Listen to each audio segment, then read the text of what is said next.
Krishna devotion channel के सभी भक्तों को जय श्री कृष्णा।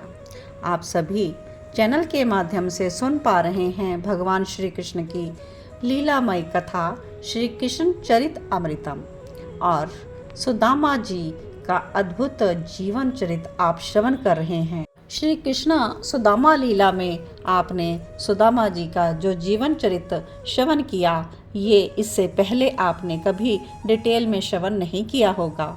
और आज प्रभु की असीम अनुकंपा से हम भक्त जनों तक यह जीवन चरित श्रवण करने को मिल रहा है।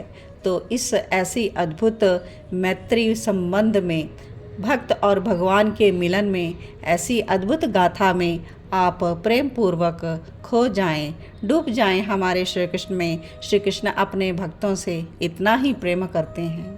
भक्त जिस प्रकार भगवान के बिना नहीं रह सकते, ऐसे ही भगवान भी भक्त के बिना नहीं रहते। वह तो अपने भक्तों के पीछे पीछे डोला करते हैं। कोई भी ऐसा बंधन नहीं जो भगवान को बांध सके, लेकिन प्रेमा भक्ति एक ऐसा बंधन है जिसमें स्वयं प्रभु अकारण ही बंध जाते हैं। तो आइए इसी प्रेम भक्ति मिलित सुदामा चरित्र में हम आगे प्रवेश करते हैं। आज हम भाग 315 श्रवण करेंगे और सुदामा जी की विदाई द्वारिका से आज का प्रसंग है। उद्धव जी यमुना के किनारे विदुर जी को श्री कृष्ण लीला का वर्णन सुना रहे हैं। मैत्री में अकंठ डूबे इन दोनों मित्रों के भाव का यथारूप वर्णन करना असंभव है। सुदामा जो अयाचक है, कामना ही नहीं इनके मन में, ब्रह्म विद्या से सुसंपन्न हैं, और श्री कृष्ण ऐसे अयाचक और ज्ञानी भक्त के तो अनादिकाल से पुजारी रहे हैं। तो इसीलिए श्री कृष्ण अपनी सुधर्मा सभा में भी नहीं गए 10 दिन तक, जब तक सुदामा द्वारका में रहे। श्री कृष्ण ने किसी से मिलना जुलना भी नहीं किया। उन दिनों बस सखा सुदामा ही उनके लिए सर्वथव था।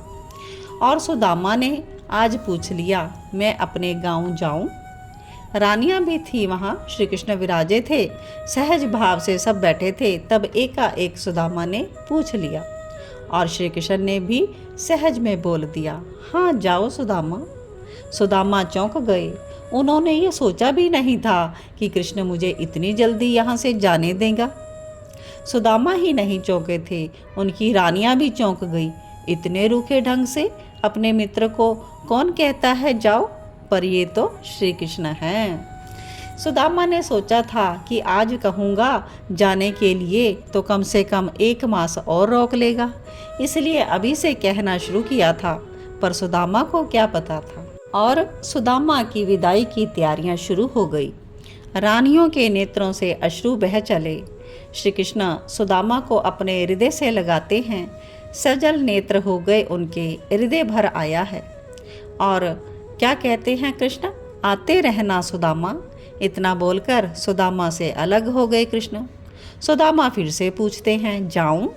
श्री कृष्ण जैसे सखा से दूर जाने की इच्छा भी किसकी होती है। और श्री कृष्ण सुदामा से दूर खड़े हो जाते हैं और कहते हैं, हाँ जाओ अब मित्र। श्री कृष्ण फिर से दोहरा देते हैं। और सुदामा की वापस जाने की इच्छा नहीं है, पर श्री कृष्ण ऐसा कह रहे हैं। एक बार फिर दौड़कर सुदामा को हृदय लगाते हुए श्री कृष्ण कहते हैं, मुझे भूलना नहीं मित्र। आंसुओं के साथ हंसी फूट पड़ती है सुदामा की। तेरे जैसे मित्र को कोई कैसे भूल सकता है। और सुदामा चल पड़े हैं अपने गांव की ओर। दूर तक देखते रहे श्री कृष्ण, और उनकी रानियां भी देखती रही सुदामा को। सबके नेत्रों से अश्रु निरंतर बहते जा रहे हैं। सुदामा ने कई बार मुड़कर देखा, एक बार तो दूर जाकर रुक ही गए, किंतु श्री कृष्ण ने फिर से हाथ हिलाकर कहा, जाओ अब। सुदामा फिर चल दिए और चलते चलते ओझल हो गए।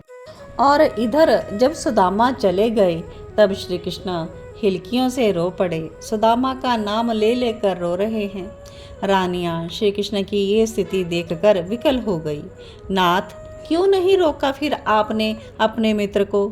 1-2 मास और रुक जाते वो। रुक्मणी ने निवेदन किया कि हमें भी सेवा का अवसर मिल जाता, पर श्री कृष्ण कुछ नहीं बोल पाए। नेत्रों से बस अश्रुओं की बरसात ही शुरू हो गई। संभालिए नाथ, अपने आप को संभालिए, रानियां समझा रही हैं। हे रानियों, तुम एक दो माँ की बात करती हो। मैं तो चाहता था कि मेरा सुदामा यहीं रह जाए, ऐसे ही हम लोग हंसते खेलते जीवन को बिताएं। पर श्री कृष्ण की वाणी अब अवरुद्ध हो गई। आज 10 दिन हो गए, मेरी भाभी ने कुछ नहीं खाया है। श्री कृष्ण यह कहते हुए इनका कंठ रुंध गया। तो रानियां कहती हैं, आप कुछ दे देते ना। रानियों, मैंने 3 लोक की संपत्ति दी है, सुदामा को नहीं दी, क्योंकि सुदामा लेता ही नहीं। मैंने विश्वकर्मा को आदेश देकर रातों रात में सुदामा की झोपड़ी के स्थान पर महल बना दिया है, धन संपदा अकूट दे डाली है। पर मेरी भाभी सुशीला ने जल का भी पान नहीं किया, वो निर्जला बैठी है। उसका कहना है, मेरे पति गए हैं परदेश, पता नहीं किस स्थिति में होंगे, मैं कैसे कुछ खा पी सकती हूँ। ये बताते हुए श्री कृष्ण अब मौन से हो गए थे, सुबकते रहे। फिर बोले, मैंने इसीलिए सुदामा को यहाँ नहीं रोका। मुझे पता है उसकी बहुत इच्छा थी यहाँ रुकने की। मेरी इच्छा तो सुदामा से भी ज़्यादा थी, पर मैं उसे रोक लेता तो मेरी भाभी सुशीला को और कष्ट होता, उसे और भूखे रहकर दिन काटने पड़ते। इसलिए मैंने सुदामा को नहीं रोका और भेज दिया। रानियों ने सुना तो श्री कृष्ण के चरणों में प्रणाम किया और बोली, हमें क्षमा कर दीजिए, हम आपको समझ नहीं पाई। आपके प्रति हमारे मन में ये भावना आई थी कि अपने मित्र को ये रोक क्यों नहीं रहे, पर आपके भाव तो। श्री कृष्ण कहते हैं, कोई बात नहीं। अब क्या लीला करने वाले हैं सुदामा के साथ। रुक्मणी समझ रही थी कि ये लीलाधारी लीला ही तो नित्य करते हैं। श्री कृष्ण तुरंत मुस्कुराए, सुदामा के साथ लीला। तो यहाँ पर इतना कहा सुदामा जी के लिए, क्योंकि उनके मन में तो बहुत कुछ आ रहा है, लेकिन यहाँ वो किसी को बताना नहीं चाह रहे हैं।